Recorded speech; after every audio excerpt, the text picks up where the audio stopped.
It's going. Good morning, good afternoon, good evening, my fellow YouTubers, Facebookians. Airy Sky here with Aaron. Welcome to another edition of Living Simply and Fun. This is a special edition. This is our Ranch House edition. We just got done watching PBS's special called Ranch House. It was 8 episodes of about an hour apiece. Actually, I enjoyed it. But I have a lot to say on it.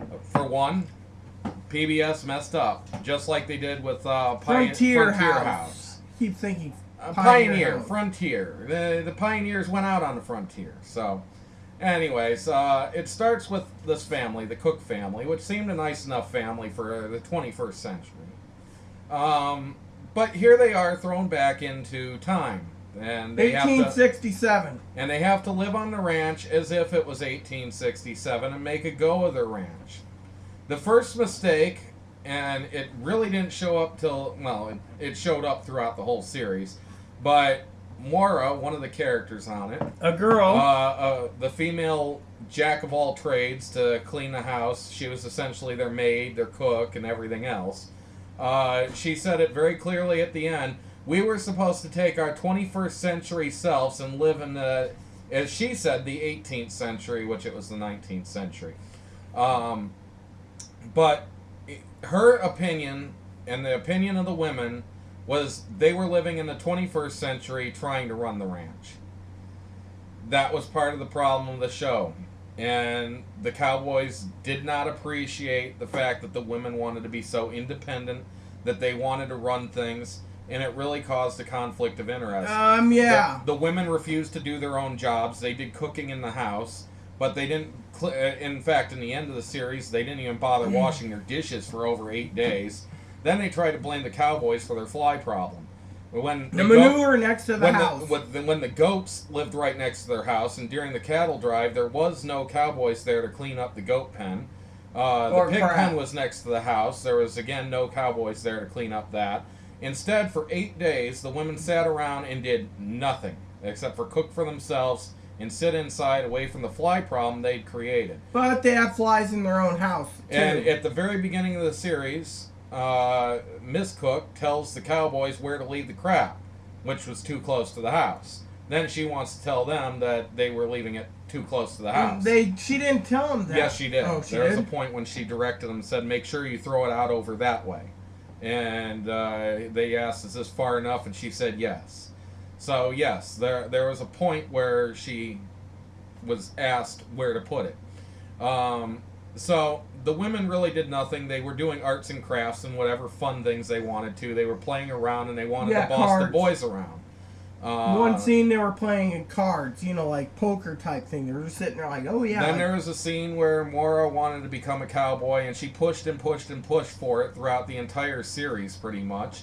And then in about the fifth episode, I think it was, or sixth, they made a decision to let her become a cowboy or a ranch hand.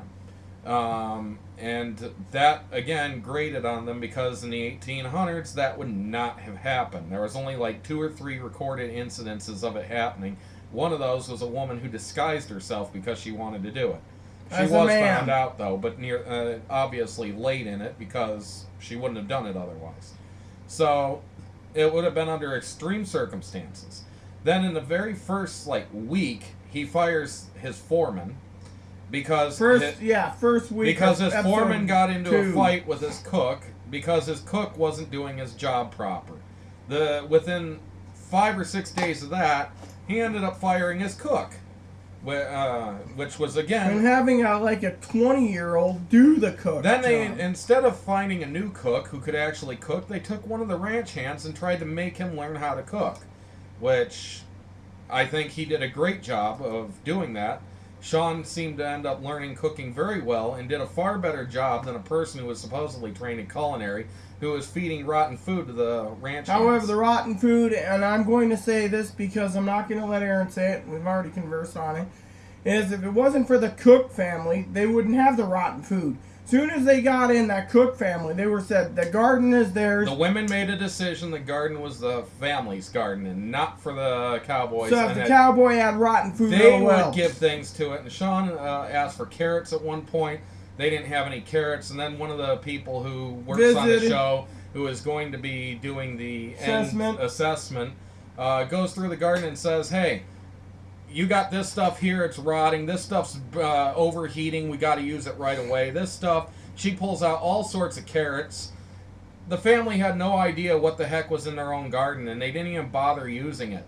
They may have used little bits and pieces, but they didn't use their garden. And that was another big problem, is those women should have known what they could and could not eat, and they had no clue.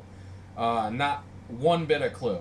Now, I want to get on to the Cowboys because we're already into 5 minutes. We've already made sure it's extended. The women was the biggest problem of it because, as I said, they thought that they were 21st century women and that they should be in charge and boss, and that just grated so badly on the others, and then they didn't want to do their jobs too. So, now on to the men, the Cowboys. They were mostly... AKA the ranch hands. Yes, they were mostly young men. Except for the two who got fired early, which were the two oldest. And then they got a 30-year-old who came into the show late. And Robbie was like 50 or something, 40 or 50, something like that. He might have been mid-30s, mid-40s. He ended up taking over as foreman, but most of the ranch hands were young. Pretty much boys, in my opinion. They were 18 to like 22. They acted like they were 21st century 18 to 22-year-olds living on a dude ranch. It was all about riding horses and having fun and, well, riding horses. Don't forget when sometimes they'd say, hey, you want to go swimming? Okay, and all of a sudden they went swimming. They seemed to have way too much fun. They didn't take their job so terribly serious. I know if any of them actually watch me, they'll say they did. You look at Cowboys at that time frame, they would not have been sitting around and laughing and joking and tackling each other. Don't forget they did one other thing. They would have been working more than like 6 hours a day. They would have been working like 8 to 10 hour days. They wouldn't have been taking their siestas. They would have been riding more. They would have been trying to get the cows. They would have actually had 2 crews. Probably one that would have gone out in morning, one at night. Or they'd switch throughout the day, and half of them would work in the morning shift out, riding around looking for cows. The other half would be back taking care of chores around the ranch. Again, they had no firearms on the ranch, so there was no way to protect them.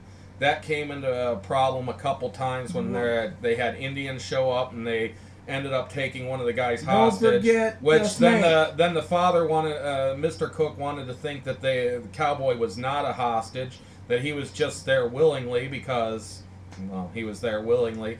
And instead, Cherokees pulled a fast one on him. No, it's Comanches. Comanches. They pulled a fast one on him and sold him 4 horses, which one of them happened to be their own ranch hand's horse, so they only got 3 horses.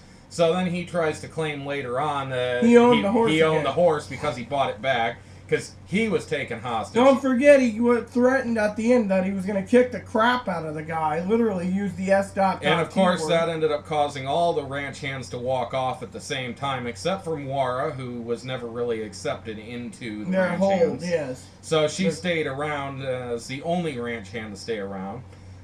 He alienated them so bad because of the fact that they all knew that the wife was pulling the strings, and he was a nice guy for the most part until she started telling him things, and they all realized it.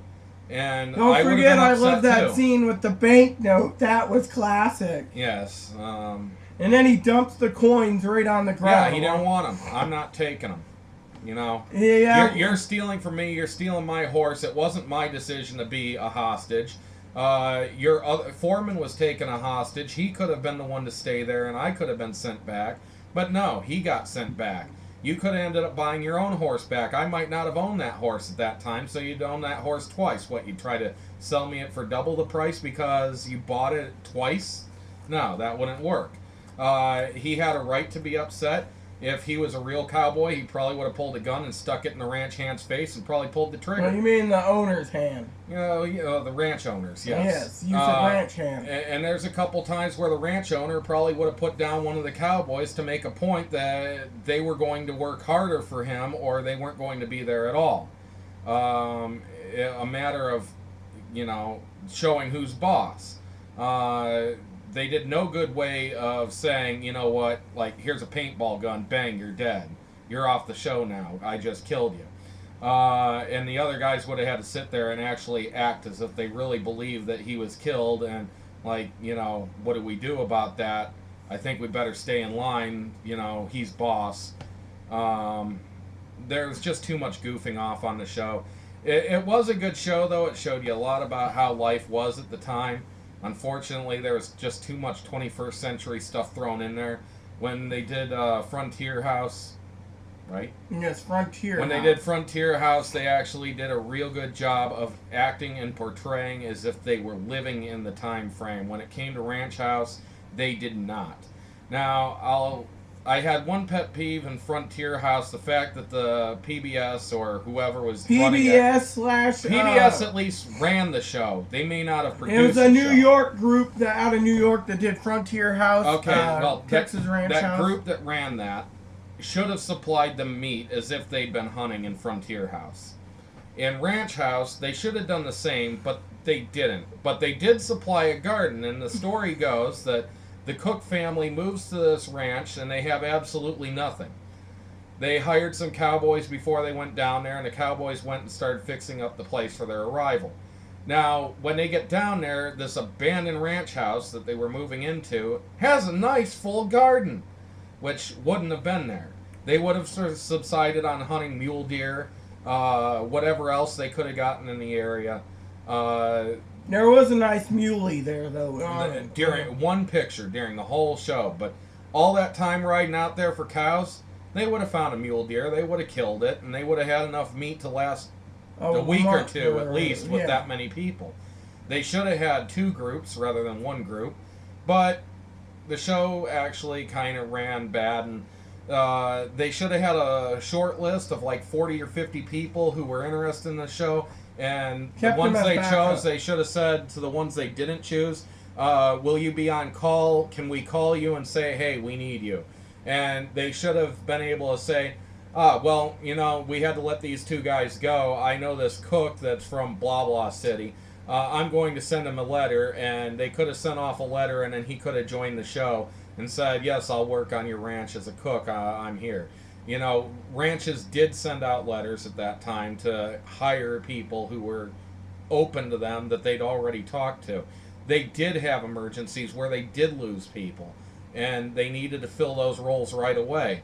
There would have been a short list, even back then, of people they could have hired. So why the show didn't have a short list, which they obviously did because that guy, I think it was Rob, he came in like the second to last episode or third to last episode, and he just wrote in as a wandering cowboy looking for work, which they could have done. They could have said, you're on the short list, write in as a wandering cowboy looking for work.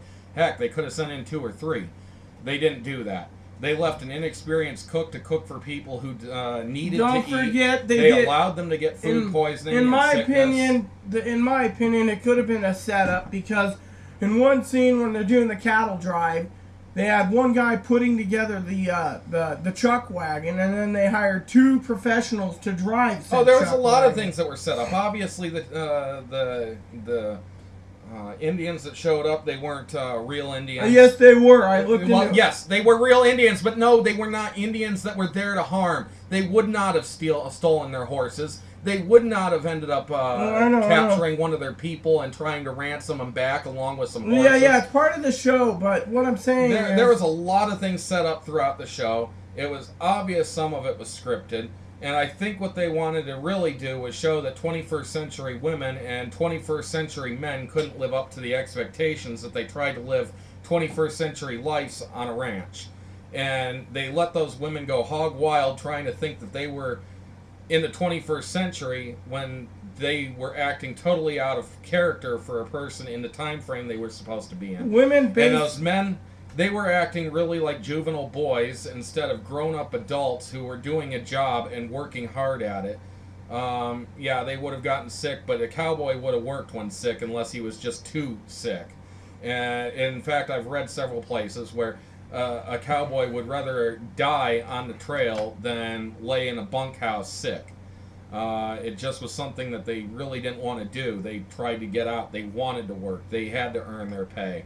They knew what they were doing, and it was fun to them to do it too. Oh. They did have their adventures. They did have their fun. They did have their joking around, but not in the same sense. And I don't know. I think the show was a failure.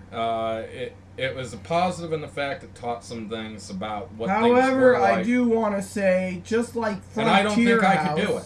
Just like Frontier House, I think what they really wanted to do, and I'm going to say this because I can say what I want without harming anyone or hurting anyone's feeling, but I think what they were doing is two different things. You had the ranch hands and the foreman on one side. You had the Cook family on the other, and they were doing just like Frontier House by causing drama. They had nothing better. They had to have drama or there'd be no show. Exactly. And I think I could have been the cowboy cook. I don't know what Rita actually could have done because she wouldn't have been able to do the figuring. You wouldn't have been able to cook for the main house. You wouldn't have been able to milk the goats. You might have been able to take care of the garden somewhat. I don't know how your growing skills are. I don't think you would have been able to ride a horse either. You might be able to learn to ride the horse, but yeah, I used to do quite well on a pony and a mule. I think I could teach you to ride a horse, but I don't think I could teach you to, herd cattle. That would be too hard, I think. Herding cattle would be too difficult. I mean, I don't think I could do it. Look at those guys; they barely got it down from the show. I think more or less you'd end up being a ranch hand that would take care of things around the ranch, like shoveling crap, gathering firewood. Oh, and another thing. Every single person on that show didn't seem to realize that the cactuses that were around in the area were edible. So there was a point where they were running out of food, and they were actually talking about starvation, and the cook was sitting there feeding them rotten food, when there's cactuses just 5 feet away from where he's standing that he could have diced up and fried up, and that would have actually been pretty good. He could have made salads out of it. There's all sorts of things they could have done with these cactuses. There was cactus pears that were very visible and ripe in some of the scenes. For example, they were walking along with... And they were talking about how apples were such a thing and they hadn't had any fruit, and then they bought some limes really expensive. There's cactus pears right there. All I was going to say was, when it comes to certain foods, like the Cowboys were doing one of those overnight trips, the only overnight trip, and guess what? They found some snake. They did overnight all the time when they were doing the drive too. But so what I mean, days. When they did the first overnight trip before the cattle they had a snake in a bag. It was already dead. Where they got it, it was never even discussed in the show. It's almost as if somebody else killed it and said, "Here, have dinner tonight." And they're like, snake, wonderful. Let's cook it up. Well, look at the other guy in Frontier House when he pulled up a snake in the ground. Yeah. All of a sudden he's frying it up. Well, at least with the Cook family's snake that they ate, you actually saw him kill the snake. They caught it under a rake and chopped its head off. It was the same day they were out on a ride, too. So they both had snake the same night. Go figure. That almost seemed like a setup, too. But it was very clear they made the Cook family catch their own snake, which was rather dangerous to let them do. I think there should have been some more professionalism in the show.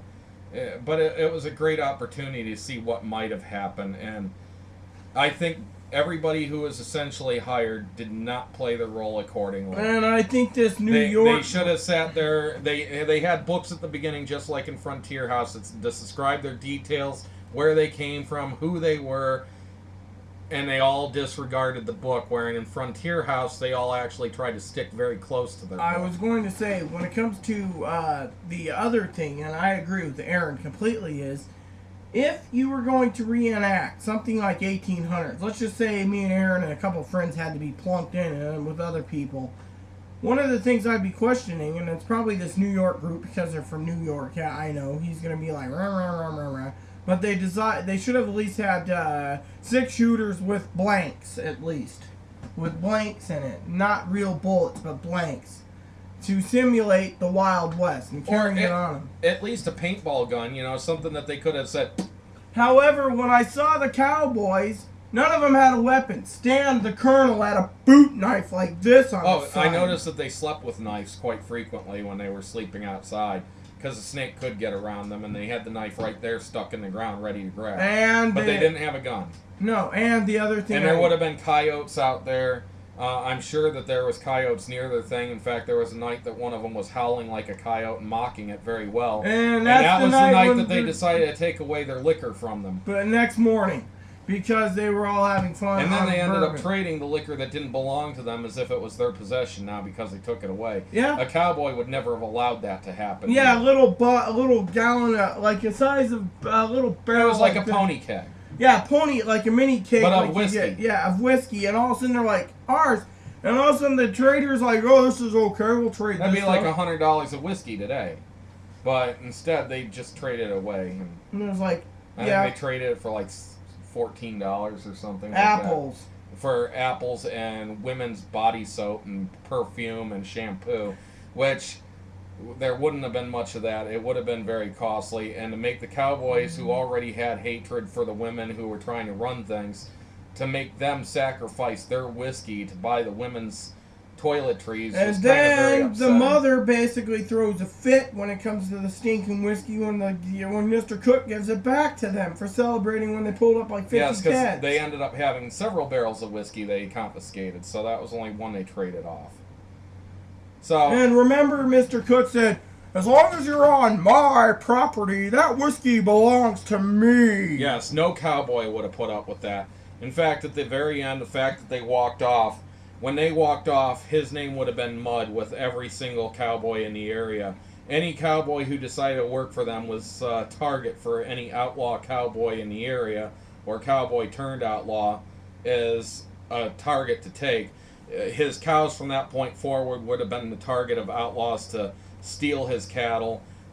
He would not have made it another payment. He would not have been able to find help. He would have been totally screwed at that point. He should have done everything he could have. Instead, he wanted to play the Mr. Businessman and say, well, your horse was taken and then sold back to me, so I bought your horse back from somebody else because you lost your horse.